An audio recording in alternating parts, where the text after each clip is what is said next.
So, imagine this. You spend years getting a university degree. You walk across that stage, diploma in hand, only to find out there's no job waiting for you. For way too many people in Kenya, this isn't just a bad dream. It's a tough reality.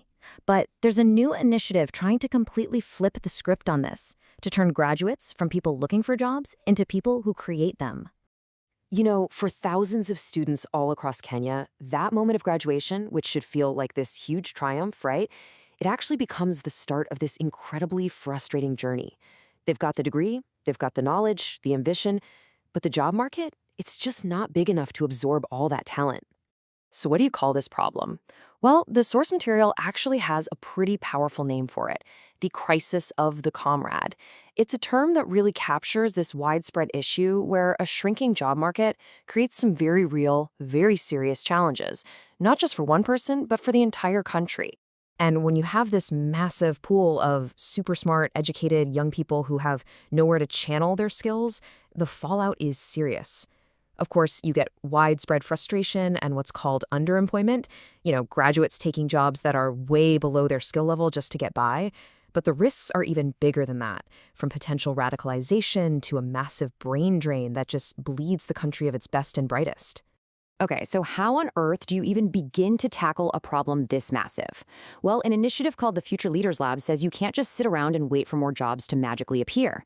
The real solution, they argue, demands a deep, fundamental shift in how you think about the problem in the first place.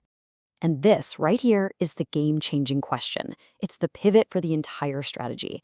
What if, instead of training students on how to write a better resume to find a job, you train them on how to create jobs? What if the end goal wasn't to become an employee, but to become an employer? And I think this slide just lays it out so clearly. It's a total contrast in approaches. On one side, you've got the traditional job seeker, kind of passive, waiting for an opportunity, completely dependent on a market they have zero control over.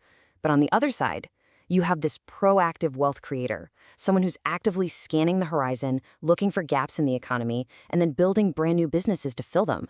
They're not just getting a job, they're creating value and jobs for others. Okay, so wanting to be an entrepreneur is one thing, but how do you actually do it? It's not magic, right? You need a toolkit. The Future Leaders Lab has this core program they call Pillar 2 Transformational Marketplace Mentorship, and it's designed to give students the actual practical tools they need to become what they call visionary builders. And this is really the heart of it all. The key words to focus on here are ethical wealth creators and solve local problems. See, the goal isn't just about making a quick buck. It's about building sustainable, solid businesses with real integrity that actually address real needs in their own communities.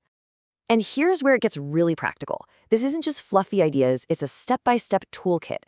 It's a whole person approach. First, you learn to see the world like an entrepreneur, spotting needs people have. Then, you learn how to build a business on a solid foundation of values. You gotta learn the language of money, right? So financial literacy is huge. Then there's emotional intelligence, the people skills you absolutely need to lead. And finally, you have to master the digital tools. You just can't run a modern business without them.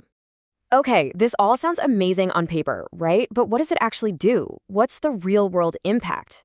Well, the program is all about getting tangible results by helping students launch actual running businesses.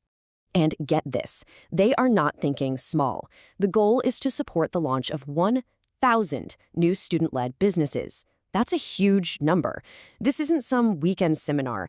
It's a full-on engine designed to kickstart the economy. And, it really all boils down to this one simple, powerful idea. This quote from their own project paper, it's like their North Star. It's short, it's to the point, and it perfectly sums up everything we've been talking about. All right, let's take a step back and look at the big picture for a second. Let's say this works, this model succeeds. What happens to a whole country when you manage to create a new generation of entrepreneurs? What's the long-term ripple effect? Well, the thinking here, what they call their theory of change, is that it creates this incredible domino effect. It starts with the economy, obviously, more jobs, more innovation.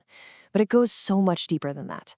By empowering young people from all over the country and connecting them, the program actually aims to reduce ethnic tensions, build a stronger sense of national unity, and ultimately put Kenya on the map as a powerhouse for innovation driven by its very own young people. So that's the plan. The plan, the problem, the new mindset, the toolkit, the whole shebang. And it leaves us with one really big question. Is it possible? Can this kind of focused mentorship really empower an entire generation to stop waiting around for the future to happen and actually start building it themselves?